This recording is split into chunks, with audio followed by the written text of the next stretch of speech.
Olá, leitores! Bem-vindos ao canal Mundos Possíveis. Eu sou Ana Paula Rodrigues e a sugestão de leitura de hoje é a obra Os Testamentos, da escritora canadense Margaret Atwood.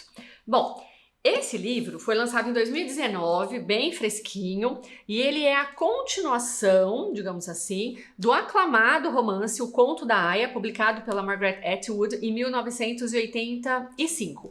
Essa minha versão é a versão americana, porque eu não aguentei esperar. Então, olha que bonita, ela tem uma capa muito interessante. Aqui na primeira capa, a gente tem essa figura que retoma a Aia, do conto da Aia, não é? Inclusive, essa capa é muito parecida com a capa original do conto da Aia. E aí, quando a gente vira aqui, a gente tem uma diferença, né? A contracapa, que é esse fundo com uma mocinha, uma coisa mais jovem, né? Jovial, um rabo de cavalo. Então, a gente já começa a ter uma ambiguidade, assim, uma dualidade já na capa. Nesta minha edição, ela é uma contracapa, né? Assim, uma proteção, porque a edição mesmo é assim, bem linda, pra gente guardar com cuidado, não estragar, não é? Como é um texto com uma legibilidade muito boa, então ele acaba ficando mais longo. O meu livro tem 420 páginas, mas é uma leitura muito rápida, tem um ritmo muito gostoso de ler, apesar de ser uma leitura sofrida, como é o Conto da Aia, né? Que tem um vídeo aqui no canal, se você por acaso não assistiu ainda, dá uma olhada lá no vídeo do Conto da Aia para poder fazer mais sentido essa sugestão de leitura, que não terá spoilers, não se preocupem, né? Não vou acabar com a leitura de ninguém, pelo contrário, a intenção é fazer vocês ficarem com vontade de ler. Bom, vamos lá. O que é este novo romance da Margaret Atwood? Ele vem como uma continuação dos Contos da Aia. Vamos pensar assim, Conto da Aia é de 1985, esse livro foi lançado agora em 2019. Temos aí, gente, um período muito longo, 3 décadas, né, mais de 30 anos de diferença. Claro que isso impacta, interfere de muitas maneiras na construção desta nova obra. Queria destacar 3 pontos apenas, né, de muitos possíveis. Um deles é que ao longo desses 30 anos, a Margaret Atwood vai escrever muitos livros, literatura infantil, poesia, muitos romances, outras obras distópicas, como o Conto da Aia. Então é uma escritora de fôlego que vai, né, se aperfeiçoando, vai escrevendo muita coisa, vai ganhar muitos prêmios importantes, foi recentemente indicada ao Nobel de Literatura. Então, claro que você tem um amadurecimento, uma diferença na escritura, né, dessa autora. Então, esse é um ponto. Outro ponto, o mundo nos últimos 30 anos, ele mudou ou não mudou? Né? Isso é importante a gente pensar. Quando a Margaret lança em 1985, né, 84, 85, o primeiro romance, ela vai, em várias entrevistas que ela dá, dizer que ela não inventou nada ali. Então todas aquelas cenas miseráveis, horrorosas, de tortura, não é? De humilhação, de tratamentos de retirada da dignidade, da perda dos direitos civis, nada disso ela inventou. Tudo isso sai no jornal, todo dia. Ela lia no jornal, a gente lê no jornal, a gente lê no nosso feed de notícias, a gente vê na televisão. Então ela vai usar de todos esses fatos horrorosos da realidade e vai compor ficcionalmente uma narrativa distópica a partir desses fatos. Se nós pensarmos assim, nesses últimos 30 e tantos anos, será que a gente melhorou muito enquanto humanidade? Assim, a ponto de dizer que, nossa, as coisas mudaram, não é mais como era antigamente? Não sei, né? Sim, não consigo me lembrar agora de nenhum fator que nos mostre que nós melhoramos enquanto humanidade, se a gente olhar para os noticiários, para as guerras, para as pandemias, para as epidemias, para o reforço dos preconceitos e dos estereótipos e da pobreza, né, e de ações e pensamentos que vão no sentido contrário do que seriam os direitos humanos ou aquilo que tem de humano no ser humano, né, que já está difícil de encontrar. Então, esse mundo que mudou, não mudou, né, sei lá, nos últimos 30 anos, também, de alguma maneira, interfere nessa produção. E um terceiro aspecto que também vai influenciar muito é o fato de que, em 2017, a gente tem o lançamento da série televisiva The Handmaid's Tale, com a primeira temporada em 2017, e que vai fazer muito sucesso, que vai explodir, vai passar no mundo inteiro, muita crítica positiva, crítica negativa também, muita polêmica, e aí, claro que isso vai fazer muita diferença. Em 2017, então, a primeira temporada, 2018, a segunda temporada, 2019, a terceira temporada. E aí, a gente tem o lançamento desse livro, que vem como uma continuação. De uma certa maneira, ele vem para fechar alguns buracos, né, tapar algumas lacunas que ficaram abertas lá do primeiro livro. O que para alguns leitores pode ser uma coisa muito positiva, porque a gente passa a conhecer o final, porque para quem leu o Conto da Aia, e para quem assistiu a primeira temporada da série, só para recapitular, né? A primeira temporada, ela é muito próximo do que é o romance e o Conto da Aia, né? Começa na mesma temporalidade, termina na mesma temporalidade. A personagem central, a narrativa central desta Aia, o que é a Aia? É uma mulher que fica numa função ali de servidão, ela é uma escrava sexual cujo objetivo único da vida é procriar. Então você tem esta Aia que vai narrar em primeira pessoa, de uma maneira super sofrida, todos os acontecimentos de um período curto de tempo, na verdade. É de quando surge o estado de Gilead, que acaba com os Estados Unidos da América. Você tem um grande golpe religioso, político, econômico, social, que acaba com os Estados Unidos da América, nos anos 80, mais ou menos, do século XX, essa é a ideia, no final dos anos 80. E aí você tem esse estado teocrático chamado Gilead, que agora é um novo país. E esta Aia é uma mulher que era uma mulher normal, universitária, americana, que tinha uma vida super normal, e agora se vê dentro dessa nova realidade, desse novo contexto social e tal. E a história termina, o Conto da Aia termina assim, você fecha o livro e faz assim. O que aconteceu com essa mulher? E com as outras personagens? E Gilead? É uma história aberta, você realmente termina a história sem saber o que aconteceu com os personagens. E a primeira temporada é isso também, ela termina, o último episódio, né? Você não sabe o que aconteceu. O que é muito interessante, o que é muito legal, no sentido de que permite ao leitor ou ao espectador criar e refletir e abrir mil possibilidades.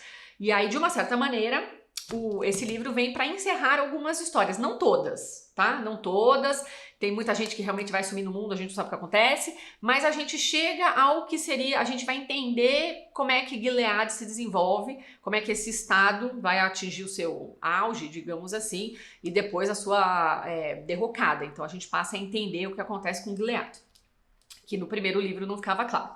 E aí é interessante a gente pensar que na segunda e na terceira temporadas da série, nós temos criações narrativas, né, um enredo próprio para a série televisiva. É um movimento muito doido, porque a história original, as personagens nascem lá no romance, e aí elas se desenvolvem, e elas assim, né, o romance acabou e elas continuam, elas ganham ali uma vida própria para a televisão, para a série, e aí novas personagens aparecem que não tinham lá no primeiro romance, e vão ter outra vida e assim por diante. Então uma primeira mudança que a gente percebe é no ritmo narrativo. Lá no Conto da Aia, como é uma personagem narrando em primeira pessoa a sua história, tem um ritmo com muito mais fluxo de consciência, né? Então às vezes a gente lia 30 páginas para ter uma coisa que acontecia, o resto era pensamento. Nesse novo romance, o ritmo é muito mais o ritmo televisivo. Então nas primeiras 10 páginas já aconteceu um monte de coisa. Então você tem esse ritmo mais dos episódios, né? Que tem que acontecer bastante coisa, precisa de mais ação, né? Então aqui a história se passa mais ou menos 16 anos após aquela história narrada pela Aia no Conto da Aia. Então o que aconteceu nesses 16 anos que culmina nessa história aqui? É isso que o romance vai trazer pra gente. E o ritmo é muito diferente também porque nós temos 3 narradores ou narradoras. São 3 mulheres. Lá no Conto da Aia era uma Aia que narrava. Aqui nos testamentos nós temos 3 testamentos ou testemunhos, né? São 3 mulheres diferentes que vão contar fatos sobre Gilead. Então vou apresentá-las a vocês lendo um trechinho de cada uma. Abrimos aqui, né, o livro nessa edição bonitona. Como ela é edição americana, tá no original em inglês, eu vou fazer aqui uma livre tradução, né, da minha própria pessoa agora. Então, primeiro capítulo começa assim: somente às pessoas mortas é permitido ter status, mas eu recebi a minha enquanto ainda estou viva. Eu já estou petrificada. Quem diz isso, meus amores, é a tia Lídia. Para quem leu o livro, para quem assistiu a série, é a tia Lídia, que a gente queria que tivesse morta, né? Faz tempo, pois a mulher tá aqui de novo. Passou 16 anos da história e a mulher não morreu. Não só não morreu, como ela tem uma posição de comando. Claro que o comando de tudo é dos homens, né? Como a gente leu lá no conto da Aya. Mas assim, dentre o que se comanda para o mundo das mulheres, a tia Aya tá no topo. Ela é a tia Master Blaster dos universos, a ponto de ter ganho uma estátua em homenagem a ela pelos serviços prestados ao estado de Gilead. Então, né, o nosso ódio pela tia Lídia só vai aumentando. E aí, é muito interessante a gente perceber que essa tia Lídia tá narrando num diário, é um diário secreto, ela vai falar isso logo no comecinho. É um diário secreto que ela tá narrando, ela esconde esse caderninho num buraquinho na biblioteca, ao qual só ela tem acesso, mas ela tem medo que isso algum dia seja descoberto e tal, mas ela escreve esse diário. Escreve coisas assim, mais ou menos banais do dia a dia. Encontrei fulano, tomei café com Beltrano, me encontrei com o general fulano de tal, e nós fizemos ali um conluio para matar não sei quem, e aqui eu precisei fazer uma pequena corrupção para afetar não sei o que lá. Então ela vai contando esses pormenores da administração ali de Gilead, que a gente lá no Conto da Aya não tinha noção de nada disso, mas o que mais me chamou a atenção é que ela tem uma perspectiva e uma escrita muito irônica, sarcástica, e ela escreve para um leitor imaginário. Ela escreve para alguém, então ela diz assim: você, leitor, pode ficar indignado com o que eu conto sobre Gilead, mas é a vida, não é? A situação é essa, não posso mentir para você, meu leitor, porque eu não quero te enganar. Então você sabe que isso acontece em Gilead, mas também acontece em outros lugares, é próprio do ser humano, não se iluda, leitor. Então esse tom irônico é uma coisa muito bacana, muito interessante, muito legal e que analisa, tem uma análise, assim, ela analisa o presente, o que ela tá fazendo, ela rememora o passado e aí ela vai tapando uns buracos, né? Umas coisas que a gente não entende, não sabe como é que aconteceram, ela vai contando como que ela foi parar em Gilead, como que ela alcançou esse posto de tia importante. Ela vai contando coisas do passado que vão ajudando a gente a organizar melhor a ideia da história. E ela tem uma preocupação com o futuro, então ela sempre pensa, uma hora eu não vou ter mais tinta, talvez eu vá acabar meu caderno, não vou ter onde escrever, e se alguém achar o meu diário, e se Gilead cair, como é que eu vou ficar, qual vai ser a minha posição, e a minha estátua, né? Então tem várias coisas que ela vai questionando e que a gente vai também se questionando ao longo da leitura. E aí, por exemplo, a ironia tá nessa primeira frase, né? Somente os mortos recebem estátua, eu não morri, eu tenho estátua. Viu, leitor? Para você ver o meu ponto, né? De onde eu estou, minha perspectiva. E aí tem esse already I am petrified, né? Ela tá petrificada porque ela é uma estátua de pedra ou porque aquela sociedade tá tão petrificada e aquela posição dela é uma coisa tão rígida e que nem que ela quisesse ela conseguiria sair disso, né? Ou as outras pessoas. Então já vai dando pano pra manga aí pra gente pensar. Essa é a primeira personagem que aparece pra gente, a primeira narradora. A segunda narradora, vamos ver aqui, que aparece, né, acaba este primeiro capítulo, o próximo capítulo aparece assim: transcrição do testemunho ocular da testemunha 369A. Então não é mais a tia Lídia que está narrando. É a transcrição, é a escritura do que esta personagem, a testemunha 369A, contou para alguém. E isso foi transcrito, é isso que a gente tem. Aí, na minha livre tradução, começa assim: você me pediu para dizer a você como foi crescer e ser criada em Gilead. Você disse que isso vai ser útil e eu desejo ser útil, desejo ajudar. Eu imagino que você espere nada mais, nada além de horror. Mas a realidade é que muitas crianças foram amadas e adoradas em Gilead, assim como em qualquer outro lugar. E muitos adultos foram amáveis e falíveis em Gilead, como em qualquer outro lugar. Então percebam que o tom da narrativa mudou completamente. É uma mulher jovem, de uns 20 e poucos anos, 24, 25 anos, que cresceu desde criancinha pequena em Gilead, dentro daquela fé, daquele estado religioso. Ela acredita naquilo tudo, ela acredita na maneira como ela foi criada, nas escrituras, naquela versão da Bíblia cristã que é seguida em Gilead. Ela se lembra da família e aí ela está testemunhando, né? A gente não sabe num primeiro momento se é um tribunal, o que é isso aqui, mas ela está testemunhando e aí o juiz ou o inquisidor, a pessoa que está entrevistando, fala pra ela, eu quero que você conte tudo, desde da sua mais tenra infância. E é isso que ela vai fazer. Ela vai contar como que desde pequenininha, de criancinha, as meninas eram separadas dos meninos, que as meninas eram criadas de um jeito, os meninos de outro, como é que era a relação familiar com a mãe, com o pai, com a aia, que morava na casa. E aí ela vai contando das amiguinhas da escola, do colégio, do que seria uma vida normal para uma menina, uma mocinha da alta sociedade de Gilead. Porque a gente só tinha o ponto de vista da aia no primeiro livro. Aqui a gente tem o ponto de vista da tia Lídia e também desta mocinha da alta sociedade. Então percebam que a gente consegue também ir construindo novas perspectivas, né? E ela vai percebendo que as pessoas não vivem exatamente da maneira como aquela fé prescreve.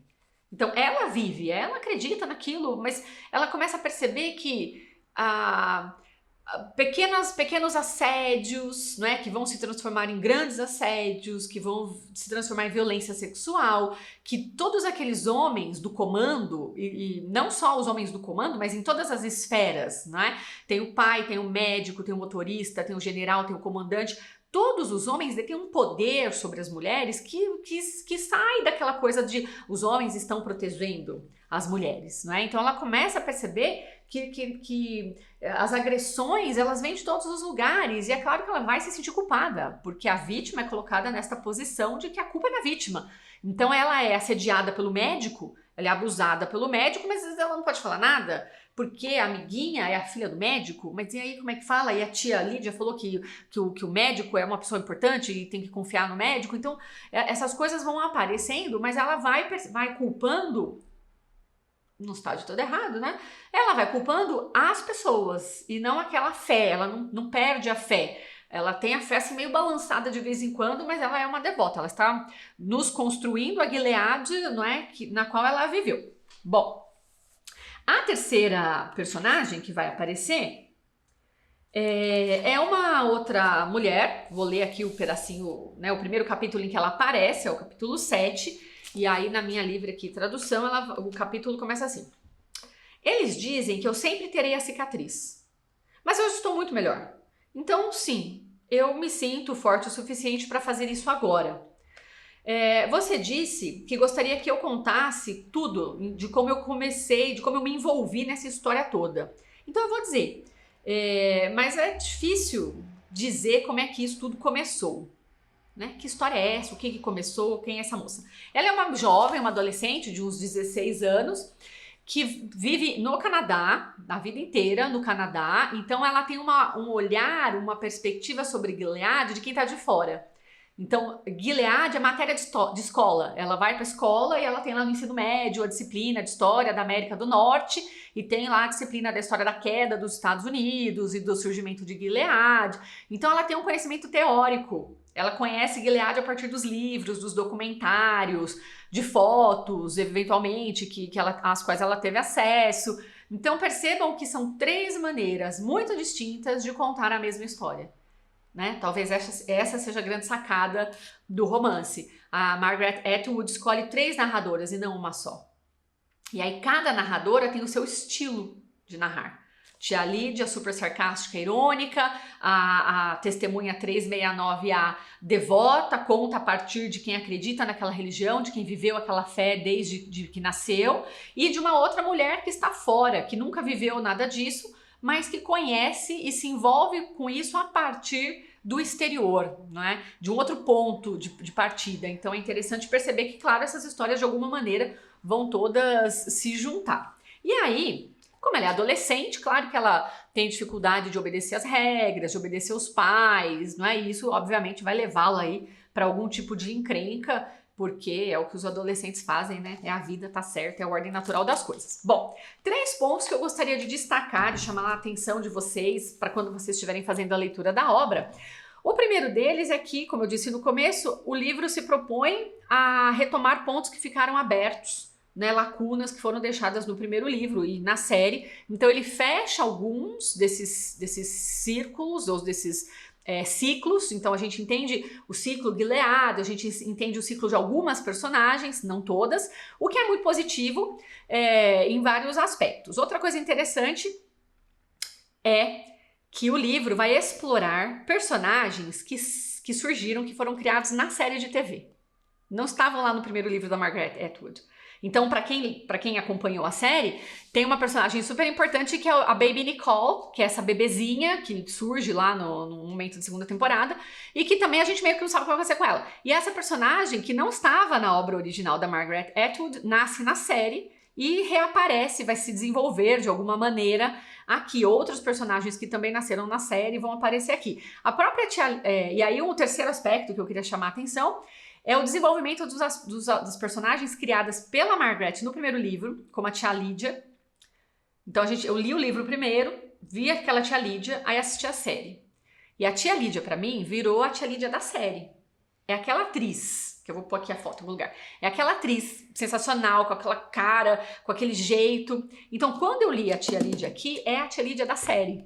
É um movimento muito doido desses diálogos intermídios, interformatos, né? A personagem nasce no livro, se desenvolve de alguma maneira na série televisiva por um roteiro, com uma atriz, com uma direção que marcam essa personagem e que depois continua se desenvolvendo aqui a partir da série. Achei isso uma coisa muito legal, uma coisa muito interessante, essa migração e essa viagem entre os diferentes formatos. Acho que vale a pena a gente pensar nisso, até teoricamente, um pouco mais depois. Bom, espero que vocês tenham gostado, ficado com vontade de ler. Ah, uma coisa que é interessante, vejam só.